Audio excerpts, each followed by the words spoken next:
From the Detroit Free Press, it's Wednesday, January 6th. Here are today's top stories, presented by Bush's Fresh Food Market. Bush's has over 4,000 Michigan products, including the freshest fruit and vegetables, meat, seafood, and baked goods. Stop by one of Bush's 16 locations for the personal service you expect from your neighborhood grocer. I'm Dave Boucher with the Detroit Free Press. Michigan trails almost every other state in the country when it comes to injecting people with its doses of the COVID-19 vaccine. The state has received more than 520,000 doses of the vaccine since both the Pfizer and Moderna versions have become available. But hospitals and health departments have only injected about 140,000 people. That means nearly 75% of the doses received have yet to be administered. Only 6 other states are administering the vaccine at a slower pace on a per capita basis than Michigan, according to the CDC. Governor Gretchen Whitmer and the health department note this is the largest undertaking of its kind in U.S. history. They also pointed distribution confusion from federal officials, holiday disruptions, and some hesitancy on the part of frontline workers to receive the vaccine as rationale for the lag in administration. John Karasinski, a spokesperson for the Michigan Health and Hospital Association, said, quote, "With little advance notice on quantity and a specific arrival date, it's very difficult to plan day-long employee vaccine clinics and to know what other community healthcare providers the hospitals should try to vaccinate." Other states face similar challenges but have found a way to vaccinate a higher rate of people than Michigan. Right now, frontline healthcare workers, nursing home residents, and similar high-risk people are the focus of vaccination efforts. But the state acknowledges some people not atop the priority list are receiving vaccinations. If the person slated for the vaccine doesn't show up for an appointment, healthcare workers don't want that dose to go to waste. A Whitmer spokesman said the state wants to vaccinate at least 70% of the state's adult population, about 5.4 million people, by the end of the year. But hitting that target could take longer. At the current pace of about 43,000 immunizations a week, just 2.25 million Michiganders, about half the goal, will be vaccinated by the start of 2022. I'm Frank Witzel with the Detroit Free Press. Great Lakes Works, the Zug Island blast furnaces that made the steel that built America, is mostly idle now, but the mill, despite social media rumors, has a little life left in it yet. Still, steelmaking in Detroit and America probably won't ever be what it was. The furnaces on Zug Island were so powerful that when they were firing, neighbors miles away claimed it caused vibrations they could hear in their ears and feel in their chests.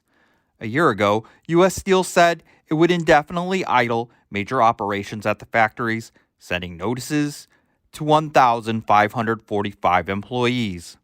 Now, there are about 500 workers left, down from more than 3 times that a year ago. In the late 1940s, more than 16,000 men reportedly worked there. The Pittsburgh steel-based company confirmed Monday primary steel making ended in April. The hot strip mill was shut down in June, but a few operations are still ongoing as long as demand will support them. The company said the mill would operate with adjustments as needed in response to market conditions. It declined, however, to speculate on what those conditions might be. I'm Clara Hendrickson for the Detroit Free Press. Thousands of Michigan Trump supporters are expected to head to Washington, D.C. to participate in demonstrations Wednesday, pressuring lawmakers to overturn the election. Michigan Trump voters and Republican groups have organized about a dozen buses to depart from cities and towns across the state for the nation's capital. They said the enthusiasm to make the trek was overwhelming, and seats on the buses quickly filled up. The demonstrations will take place the same day Congress reviews the Electoral College votes. At least 140 Republicans in the House and 13 Republican senators plan to object to the results. Trump supporters participating in the demonstrations said they are going because they believe the election was stolen. U.S. election security officials have called the November 3rd election the most secure in American history, and the U.S. Justice Department has found no evidence of widespread fraud. I'm Kirkland Crawford with the Free Press Sports Department, taking a look at the newest Detroit Tiger. Robbie Grossman signed a 2-year deal worth $10 million on Tuesday. Another stopgap, short-term acquisition, much like starting pitcher Jose Urena, whom the team got on a 1-year deal last month. Not exactly a household name, Grossman will likely be the starting left fielder on opening day in April. The 31-year-old switch hitter has been in the majors 8 years and has been an everyday player the last 4. He hit only .241 last season, but showed some above-average pop with an on-base plus slugging percentage in the 800s. What this signing also means is Christian Stewart's time as part of this Tigers rebuild is limited.